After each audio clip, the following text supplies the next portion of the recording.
기도 내용 가운데 제 개인적인 생각인데, 건강을 가운데 지켜주신 것도 감사한 거지만, 건강을 잃었지만 그 가운데 있는 것도 감사하다라고 기도가 되면 더 좋겠다라는 생각이 듭니다. 우리가 인간적으로 생각할 때 어떤 부분들에 대한 결과적인 부분들이 우리의 생각과 동일할 때가 우리가 감사가 되지만, 그렇지 않는 상황에서도 하나님의 그 놀라우신 뜻은 여전히 그 가운데 있기에 아픈 가운데서도 감사하고, 또 사업이 잘 될 때도 있지만 생각보다 좀 잘 안 될 때도 감사한 이유가 있습니다. 왜냐하면 모든 것을 합력하여 선을 이루신 그 하나님은 결코 우리 삶 가운데 실수나 실패는 없기 때문입니다. 1943년도에 어떠한 사람이 길을 가다가 이 버려진 자전거를 보았습니다. 그리고 그는 그 버려진 자전거에 이 손잡이와 안장을 떼어서 자기 집에 그것을 이렇게 손잡이를 거꾸로 이렇게 뿔 모양으로 하고 안장을 이제 얼굴 모양으로 해서 작품 이름을 이렇게 붙였습니다. 그것이 황소머리, 우리나라 표현으로는 황소대가리라고 되는데, 황소머리라는 작품으로 다 이렇게 해 두었는데, 이것이 시간이 되어서 런던 경매시장에 나왔는데 그것이 293억에 경매가 됐습니다. 이것이 피카소의 황소머리입니다.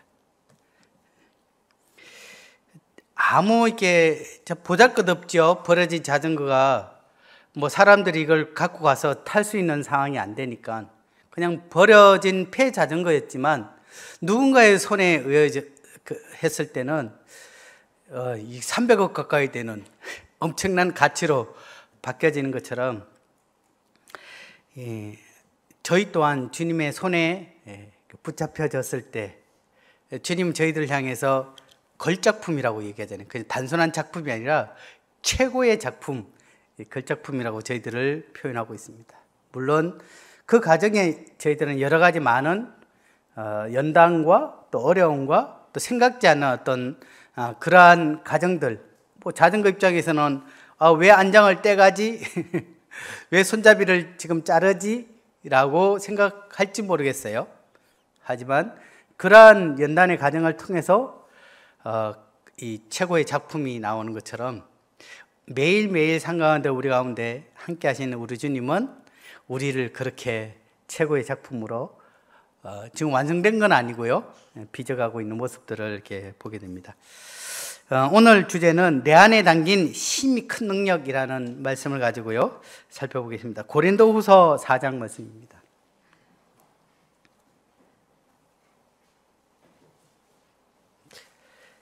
고린도후서 4장 7절부터 10절까지 말씀을 저와 교독으로 함께 읽어보시겠습니다. 신약 성경 290페이지입니다.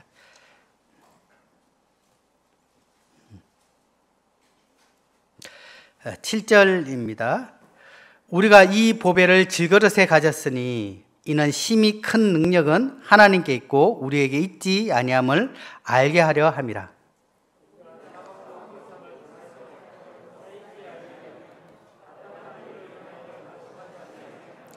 박해를 받아도 버림받지 아니하며 거꾸로 떠림을 당하여도 망하지 아니하고,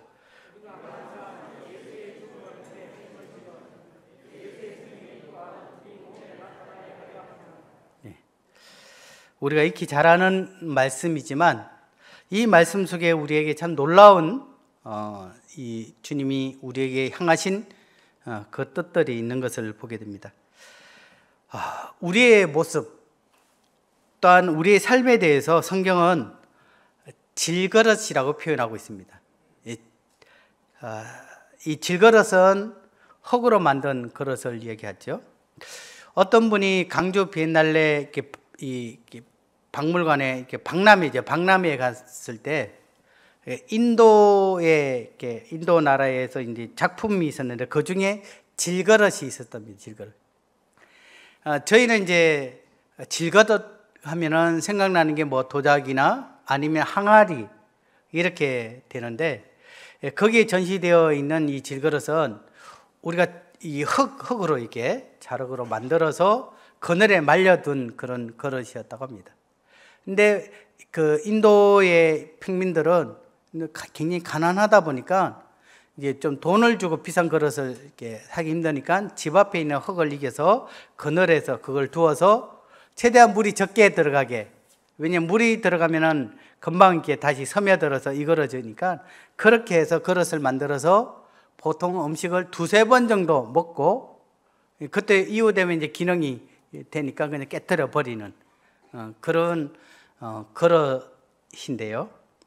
주님이 이제 우리에게 말씀했던 이 질그릇은 그와 같은 그릇을 얘기합니다.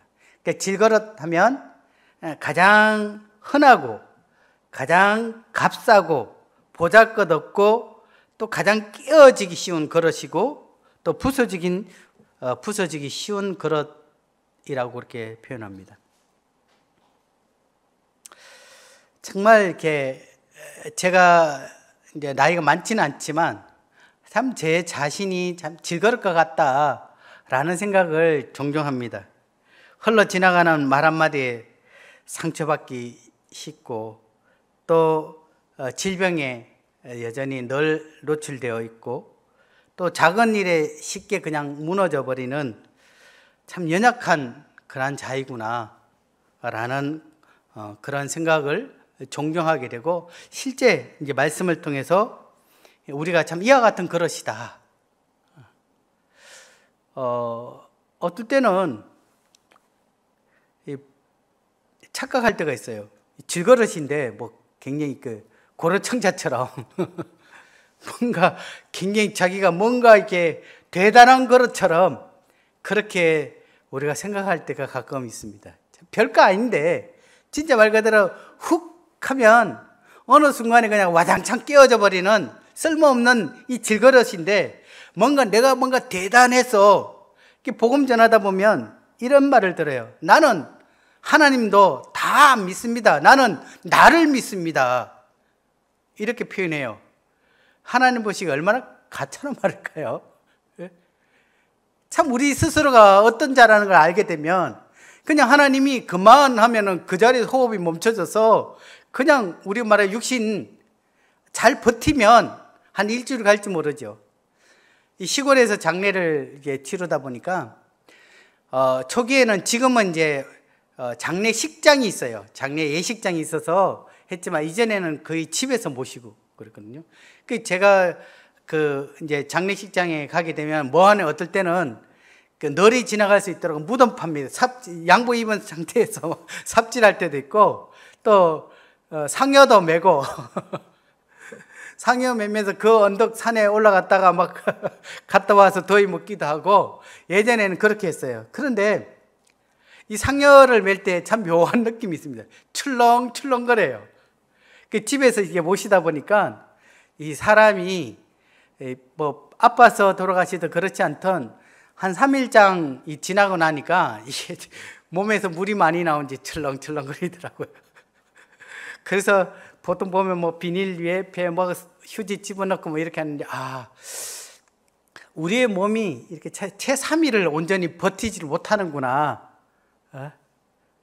참 이런 질그릇보다 더 연약한 그런 이 육신을 갖고 있는데 뭐 그렇게 참 대단하게 고려청자 뭐 이조백자처럼 굉장히 가볍고 정말 뭐 대단한 것처럼 그렇게 참 생각하는 분들을 이렇게 보게 되면 저 또한 또 그렇게 교만한 그런 적이 있었던 그런 자였습니다. 하지만 성경은 참 우리가 이와 같은 질그릇이다. 사실 이 안에 보배로우신 주님이 계시기에 지금 값이 있는 겁니다. 이 그릇의 종류가 있잖아요. 뭐 보석함 또는 뭐 밥그릇, 국그릇, 뭐 이것은 무엇이 담겼느냐에 따라서 그 그릇 이름이 불려지지, 뭐 오줌 담기면 요강이 되는 거예요. 근데 그 안에 보석이 담기면 보석함이 되는 거고요. 사실 우리가 이렇게 주님 앞에 저희 인생이 걸작품입니다 라고 말하는 것은 우리 안에 아주 보배로우신 주님이 계시기에 우리가 하나님 보시기에 작품으로 보여지지, 그냥 그 안에 있는 우리 주님 빼뿌리면 그렇게 쓸모있는 그런 자가 아닌 것을 보게 됩니다. 그래서 참 감사합니다. 저희가 참 이 은혜로 살아가고 있습니다. 여기 손을 잠깐 놓고요. 베드로전서 3장을 좀 보겠습니다. 동일하게 우리에 대해서 이야기를 하고 있는데 여기 다시 본문을 찾을 예정입니다. 베드로전서 3장 7절 8절 제가 읽겠습니다.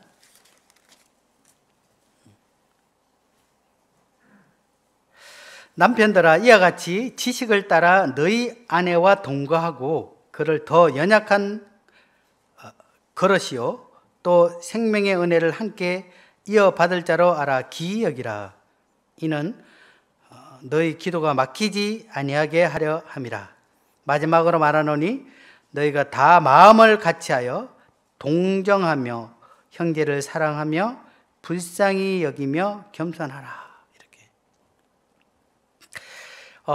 남편들에게 얘기하면서 이 아내를 이렇게 표현합니다. 저를 더 연약한 그릇이요 라고 표현합니다. 말씀처럼 이 함께 동거하고 있는 이 아내들을 이 남편들은 더 연약한 그릇으로, 또 연약한 그릇이 잘 깨지잖아요. 그 깨어지지 않게 기이 여기고 조심스럽게 다루어라 라고 표현하고 있습니다. 이 말씀을 볼 때 참 제가 그러하지 못했던 그러한 모습들을 이제 보게 되는데요. 근데 여기에 자세히 보게 되면 아내는 더 연약한 그릇이라고 표현되어 있잖아요. 그럼 남편은요? 남편은 무쇠로 만든 그릇인가요? 아닙니다. 남편 또한 연약한 그릇이에요. 남편은 연약한 그릇, 아내는 더 연약한 그릇, 다르게 표현하면 다 연약한 그릇입니다.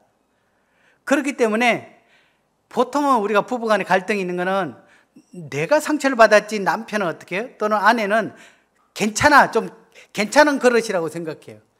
근데 말 한마디에 상처가 나고 작은 것 하나에 깨어지기 쉬운 우리 모두는 다 그런 연약한 그릇입니다. 나는 연약하고 그는 괜찮아가 아니라 남편 또한 연약한 그릇이고 아내는 더 연약한 그릇이기 때문에 그 다음 말씀처럼 서로 불쌍히 여기고 서로 동정하고 서로 마음을 같이 하여 사랑을 나누라 라고 합니다. 우리가 너무 시기 부딪히면 서로 깨지거든요. 그게 적당하게 그리스도 안에서 서로 불쌍히 여기고, 그래 너도 연약한 그릇, 당신은 더 연약한 그릇, 이렇게 하면서 서로의 연약한 부분들을 보듬어주고, 이 동정한다는 건 마음을 같이 한다는 거잖아요. 같이 감정을 나누고 같이 이렇게 해서 그렇게 이 사랑을 나누라라고 그렇게 말씀하고 있습니다. 어쨌든 우리는 남편이든 아내든 쉽게 깨어지고 연약하고 보잘것없는 그러한 그러심을 기억하고 서로에 대해서 세밀한 보살핌, 세밀한 이 배려가 필요한 부분들을 성경은 이야기하고 있습니다. 다시 고린도서 4장 7절을 다시 보겠습니다. 본문. 연약한 질그릇 속에 보배를 가졌다라고 하는데 이 보배는 바로 우리 주님을 말하고 있습니다. 예수 그리스도. 혹 여러분 삶 가운데 예수 그리스도께서 여러분의 삶의 중심에 있지 않은 분들이 계시나요? 그럼 여러분들은 귀한 그릇이 아닙니다. 우리 안에 이 보배로우신 주님, 이 주님에 대해서 오늘 함께 이렇게 나눠보기를 원하는데, 정말 이러한 주님이 정말 멋있다, 그러한 주님이 내 삶 가운데 주인이 되었으면 좋겠다. 내 삶 가운데 내가 그분을 내 이 육체에 내 삶에 그분을 보배로 인정하게 된다면 우리의 삶은 참 놀라운 은혜를 받게 된다는 것을 함께 깨달으셨으면 좋겠습니다. 여기에 보게 되면 이제 성경을 이렇게 우리가 보면 이 비교를 잘 해놓습니다. 시편에 보면은 죄인은 하면 의인이 나오고요, 그죠? 그렇게 비교하면서 우리가 가장 연약한 깨어지기 쉬운 질그릇을 표현했을 때 반대로 우리 안에 있는 우리 주님은 심히 큰 능력을 갖고 있는 보배다라고 표현합니다. 그러니까 우리의 정반대예요. 우리가 연약하면 연약할수록 우리 주님은 어떠하심을 우리가 주님 안에 거하면 거할수록 우리가 깨닫게 되잖아요. 여기에 심히 큰 능력을 이렇게 힘이라는 단어를 이렇게 원어적으로 보게 되면 상상을 초월하는 대단한 이라는 표현도 있고요.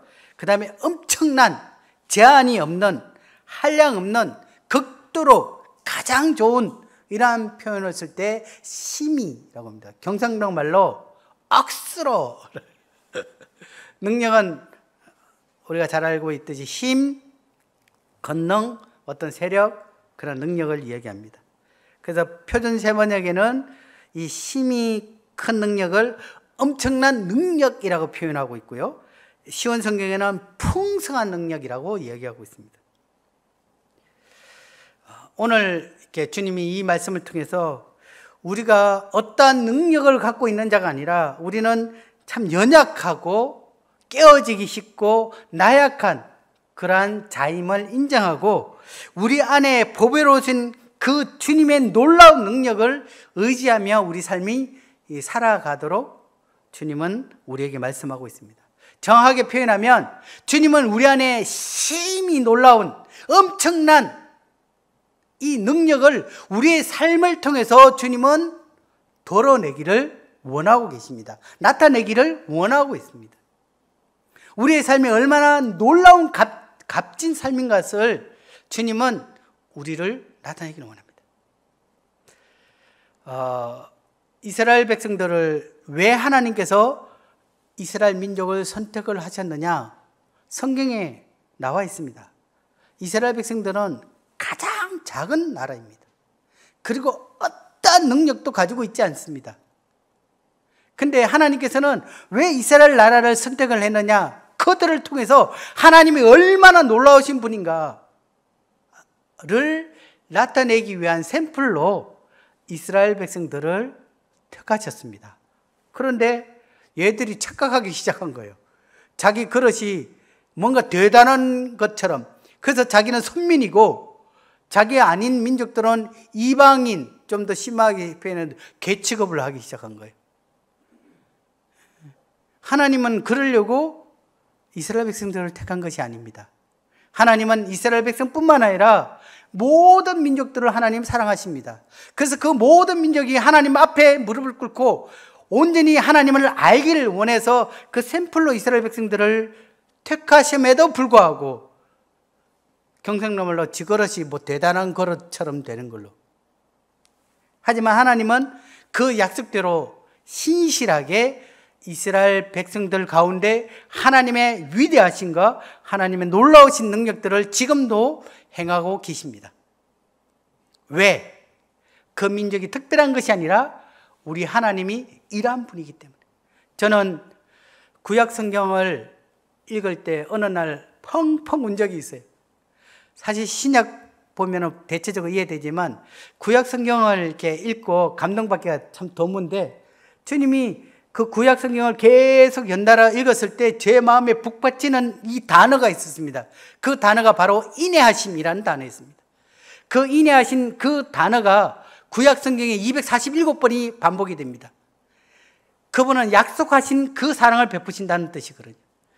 그들이 하나님을 배신하고 하나님을 저주하고 우상을 섬기고 그렇게 하나님을 외면하며 살았을지라도 하나님은 그 아브라함에게 약속하셨던, 그 민족에게 약속하셨던 그 신실한 약속을, 인내하심을 단 한 번도 버리지 아니하시고 신실하게 그 약속을 마지막 구약 성경이 끝날 때까지 그 약속을 행하시고 나는 인내하는 하나님이야 라고 말씀하셨던 그 주님을 보게 될 때 제 마음에 푹 박히는 감정이 있더라고요. 이스라엘 민족뿐 아니라 제게도 하나님은 여전히 하나님의 그 놀라우신 사랑과 그 은혜는 지금도 제 삶 가운데 지속되어져 있는 모습들을 보게 됐고, 이 신실하신 하나님, 변함이 없으신 하나님, 자기 사람을 사랑하되 끝까지 사랑하시는 우리 주님의 그 놀라우신 은혜가 제게 있음을 보게 될 때 무릎을 꿇고 주님 앞에 감사합니다 라는 고백이 나오게 되더라고요.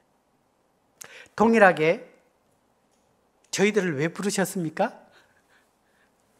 저희끼리 좋아라고요? 아닙니다. 세상에 없는 것, 천한 것, 이러한 것들을 주님 택하셔서 세상이 지혜롭고 있는 것들을 부끄럽게 하시는 이유가 뭡니까? 그렇습니다. 어떤 육신도 의지할 것이 없이 우리 안에 있는 이 하나님이 참 놀라우신 하나님이라는 것을 우리 가운데 증명해 내신 겁니다. 그래서 하나님을 알지 못했던 저희들에게, 실제 이스라엘 민족 밖에 있던 저희들이었잖아요. 저희들을 그리스도의 십자가 안에 저희들을 부르시고 저희들을 구원하시고 그 그리스도의 놀라운 사랑을 통해서 다시 우리의 이웃에게, 우리의 가족들에게 그 사랑을 보여주며 그들 또한 야, 하나님 참 놀라우신 분이구나, 정말 예수님이 이러한 사랑을 우리에게 베푸셨구나 라는 것들을 그렇게 우리를 통해서 나타내심으로 우리 이웃, 우리 가족들이 다시 그리스도의 십자가 안에서 또 모여서 또 그들이 또 구원받고, 그렇게 해서 하나님의 나라가 이 땅 가운데서 그렇게 확장되기를 하나님께서 원하십니다. 우리도 우리끼리만 좋다, 야 예배드리기가 좋다, 구원받아서 좋다, 야 우리는 행복해, 야 저들은 좀 죄인이야, 이렇게 한다면 이스라엘 백성들과 저희들이 다를 것이 없다라는 것입니다. 왜 우리에게 힘이 큰 능력을 나타내기를 원하시는가요? 우리를 위해서, 물론 그렇습니다. 우리가 그리스도 안에 풍성한 것들을 누리도록 하나님께서 우리에게 그러한 은혜를 베푸셨습니다. 하늘의 모든 신령한 복들을 우리에게 주셨고요, 그냥 그것을 누리도록 하셨습니다. 근데 그 누림이 거기서 끝나는 것이 아니라 그 누림이 흘러서 우리의 이웃들, 또 주님을 알지 못하는 우리의 가족들에게 그러한 주님이 발견되기를 원하고 계심을 보게 됩니다. 고린도후서 4장 7절을 보게 되면요, 사도 바울은 자신에 대해서 이렇게 표현하고 있습니다.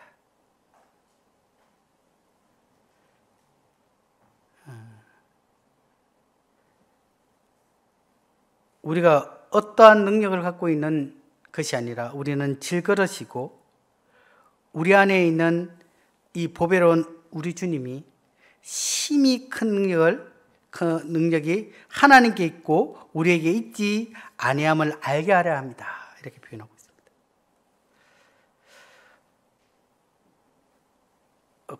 12장 9절, 고린도후서 12장 9절 10절을 잠깐 보면요,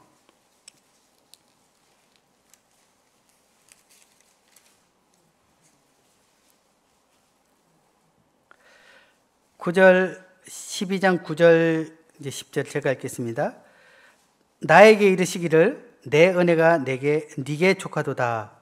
이는 내 능력이 약한 데서 온전하여짐이라 하신지라. 그러므로 도리어 크게 기뻐함으로 나의 여러 약한 것들에 대하여 자랑하리니 이는 그리스도의 능력이 내게 머물게 하려 함이라. 그러므로 내가 그리스도를 위하여 약한 것들과 능력과 궁핍과 박해와 공고를 기뻐하노니 이는 내가 약한 그때에 강함이라. 그는 깨달았습니다. 자신이 약한 질그릇임을 알았고요, 또 모든 것이 온전한 주님만 의지하게 될 때 오히려 놀라운 하나님의 힘이 큰 능력이 자기 삶 가운데 나타났다라고 고백하고 있습니다. 약할 때 강함 되시네 라는 찬송이 있죠. 나의 보배가 되신 주, 주 나의 모든 것, 주 안에 있는 보물을 나는 포기할 수 없네. 주 나의 모든 것. 이 가사처럼 우리가 약한 그때의 주님이 강함 되십니다. 우리의 그릇이 어떠함을 알게 될 때 주님의 힘이 큰 능력이 우리 가운데 나타나게 되며 또한 그러한 주님을 우리가 온전히 신뢰하게 되는 것을 보게 됩니다. 그래서 사도 바울은 우리는 이 보물을 질그릇에 간직하고 있습니다. 이 엄청난 능력은 하나님께로서 나는 것이지 결코 우리에게 나는 것이 아닙니다. 이렇게 고백하고 있습니다. 목적이 이끄는 삶을 팔공로 교회에서도 아마 공부를 하신 걸로 알고 있습니다. 대부분 아주 좋은 책이기에 그 목적이 이끄는 삶들을 많이 공부를 합니다. 이 리고렌 목사는요, 간질이라는 질병을 갖고 있습니다. 이렇게 신경계에 문제가 생겨서 갑자기 이렇게 쓰러지게 되고 발작을 하게 되죠. 그래서 그는 자기가 설교할 이 설교 본문을 중간에 자기가 쓰러지면 누군가가 대신할 수 있도록 대타를 항상 준비를 한답니다. 왜냐하면 내가 이 말씀을 다 전할 수 없을 수 있기 때문에. 근데 하나님은 그를 사용하셨어요. 그래서 그가 머물고 있는 교회가 새들백 교회인데 이 미국 서부에서 가장 큰 교회입니다. 그는 항상 생각합니다. 그가 대단한 것이 아니라 그 안에 있는 그 주님이 그것을 가능케 했다. 이와 같이 우리는 깨지기 쉬운 그릇입니다. 지금껏 자신의 연약함으로 인해 실망하거나 낙심되었다면 이제 도리어 기뻐하십시오. 제가 제일 좋아하는 찬송, 약한 나로 강하게 가난한 자 부하게. 늘 주님 앞에 어제도 저희 집사람과 같이 얘기하면서 당신이 대구 와서 가장 힘든 게 뭔데? 라고 얘기하더라고요. 제가 이제 힘들어할 때가 있으니까 그것은 나는 자격 없는 사람이다. 늘 부족한 난데 이렇게 주님이 나를 통해서 이 일을 감당케 하신다는 게 내 육신을 보게 되면 못생겼죠. 능력이 있는 것도 아니죠. 지혜로운 사람도 아니죠. 말씀을 아주 깊이 있게 전문적으로 잘 가르친 자도 아니죠. 약한 것만 보여지는 거예요. 그러니까 제 육신의 의지로서는 하나님께서 이렇게 저를 이곳 가운데 부르실 이유가 없어요. 그래서 저를 보게 되면 저는 끊임없이 낙심되어지더라고요. 그런데 제가 집사람한테 그래요. 은혜 가운데 산다, 은혜. 주님이 감당케 해주시고 주님이 힘을 주시고 주님께서 그것들을 드러내시니까 한 주 한 주 매일매일 그러한 삶들을 살아가게 되는 것을 보게 됩니다. 이제는 주눅들지 마시고 내 안에 계신 우리 주님을 바라보시고 우리 주님께서 나를 통해서 그분의 심히 놀라우신 능력들이 나타날 수 있도록 찬송가사처럼 부서져야 하리, 깨어져야 하리, 기꺼이 주님 안에 우리의 연약함이 깨어지고 부서지고, 그래서 그 보배옥합 속에 껍데기 뭐 포장이 그렇게 중요한가요? 그 안에 우리 주님이 우리 삶을 통해서 드러나는 그런 삶이 되었으면 좋겠습니다.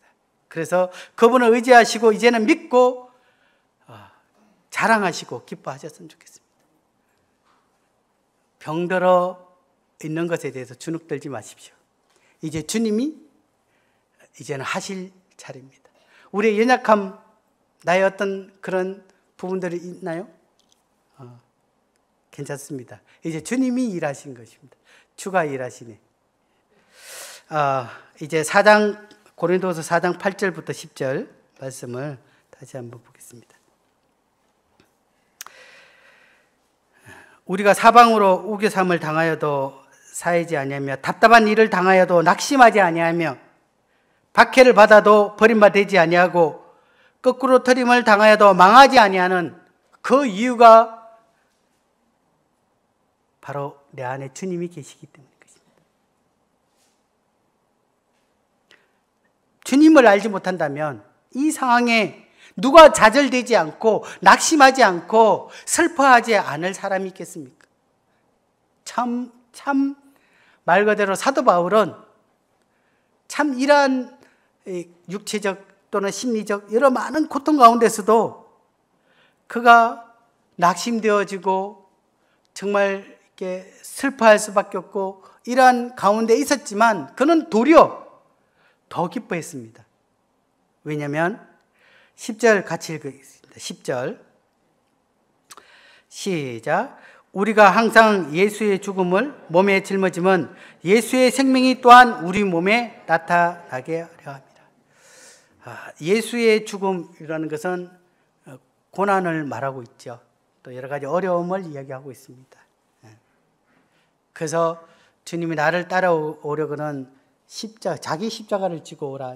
결국은 고난과 어려움을 이야기하고 있어요. 하지만 우리가 이러한 고난 가운데 있을 때 뭐가 드러나는지 아십니까? 그렇습니다. 예수의 죽음을 짊어지면 예수의 생명이 나타난다 이렇게 표현합니다. 우리가 일할 때 우리 주님이 우리 가운데 그분의 위대하심과 그분의 힘이 크심과 그분의 놀라우신 것들이 우리를 통해서 나타나게 됩니다. 우리는 결코 누구를 사랑할 수 있는 자가 아닙니다. 용서하려고 애를 쓰지 마세요. 용서하려고 애를 쓰면 용서가 안 돼요. 왜냐하면 우리는 연약하기 때문에.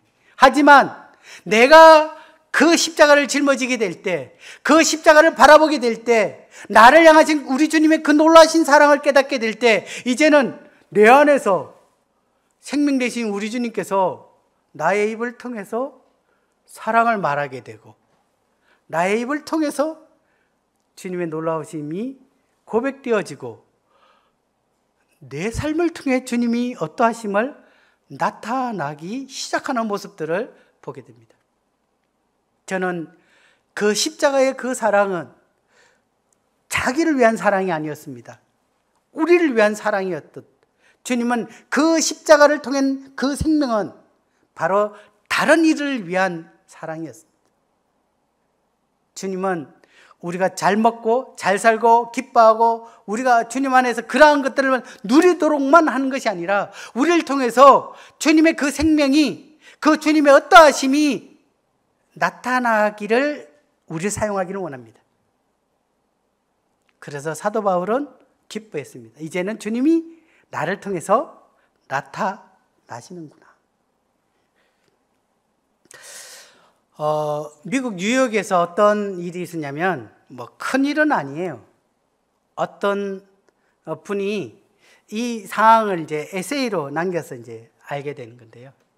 어떤 한 분이 이 택시를 급하게 이렇게 타는 과정에서 그 길 옆에 있는 노점상에 있는 그 과일 바구니 이렇게 쌓아놓은 그 노점상에 있는 그 과일을 옷으로 밀어쳤는지 살짝 무너뜨리고 이분이 택시 타고 다 갔어요. 근데 그 노점상의 과일을 이렇게 담아서 파는 이분은 시각장애를 갖고 있는 할머니였어요.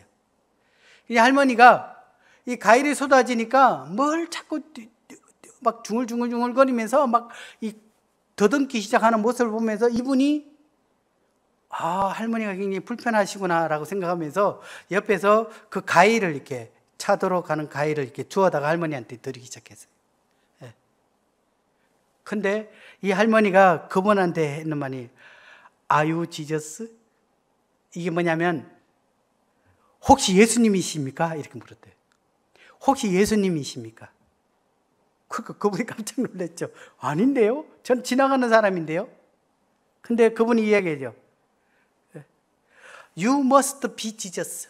당신은 예수님이 틀림없습니다. 이렇게 얘기를 했어요. 그 할머니가. 왜 그러냐면 할머니가 이 과일에 쏟아진 상을 들으면서 당하기 시작한 거예요. 이 과일이 차도로 가게 되면 할머니 굉장히 위험할 수 있잖아요. 그러니까 할머니는 이 과일 바구니에 과일을 주워 담아야 다시 팔 수 있으니까 그때 할머니는 막 기도하기 시작했어요. 예수님, 도와주세요. 제발 예수님 제 곁에 오셔서 도와주세요.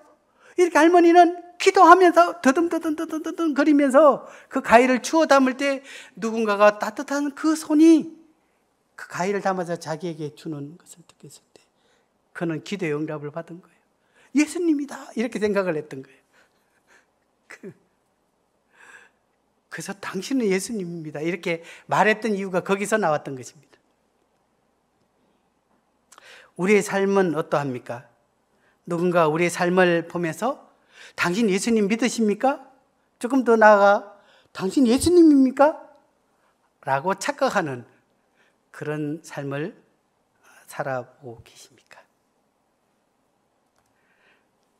당신을 통해 예수님의 생명이 나타나고 계십니까? 이제 결론을 짓겠습니다. 우리 자신을 의지하기보다는 십자가를 바라보고 그분의 삶을 쫓게 될 때 우리는 하나님으로부터 오는 이 놀라운 힘이 큰 능력이 우리 삶을 더듬게 되며 또한 예수님의 생명과 크신 그 능력이 우리 삶을 통해 나타나게 될 것입니다. 사도 바울과 같이 우리의 연약함에 대해 불평하거나 낙심하지 말고 그것을 있는 그대로 인정하시고 내 안에 계신 우리 주님을 바라보면서 우리 주님의 그 놀라우신 그 생명과 그 놀라우신 사랑과 크신 능력이 우리 삶을 통해서 조금씩 나타나는 그런 삶이 되었으면 좋겠습니다. 오늘 이 말씀을 통해서 우리는 이기적입니다. 우리는 나밖에 모를 수밖에 없는 그런 자였습니다. 하지만 나를 사랑하사 나를 위해 죽으신 우리 주님의 그 놀라신 사랑 가운데 우리가 온전히 들어가게 될 때 이제는 내가 사는 것이 아니오 내 안에 그리스도께서 사신 것이니 이 말은 결국은 내 안에 힘이 크신 그 능력의 하나님이 나를 통해서 그것을 나타내기를 원하시고 계심을 믿으시고 이제 조금씩 내 안에 계신 그 예수의 생명이 내 가족에게 내 이웃에게 또 내 사랑하는 성도들에게 나타날 수 있었으면 좋겠습니다. 기도하고 마치겠습니다. 주님 감사합니다. 질거릇과 같이 보잘것없고 깨지기 쉬운 연약한 그릇이었지만 세상에서 가장 보배로우신 우리 주님께서 저희 안에 거하시며 또 저희들을 통해서 하나님의 힘이 크신 능력을 나타내기를 원하시는 이 엄청난 말씀을 인하여 감사를 드립니다. 이제는 저희를 바라보는 것이 아니라 저의 연약함을 인정하고 내 안에 계신 우리 주님을 바라보며 십자가의 사랑을 통해서 우리에게 베푸신 그 주님의 놀라우신 사랑과 능력을 힘입어 이제 저희 안에 예수 그리스도의 생명이 조금씩 주님을 알지 못하는 이들에게 나타나며 그들이 저희를 통해서 우리 주님을 발견케 되는 이 놀라운 삶이 되어지기를 주님 앞에 간구드립니다. 오늘 주신 말씀을 인하여 감사를 드리며 예수님 이름으로 감사하며 기도를 돌려드립니다. 아멘.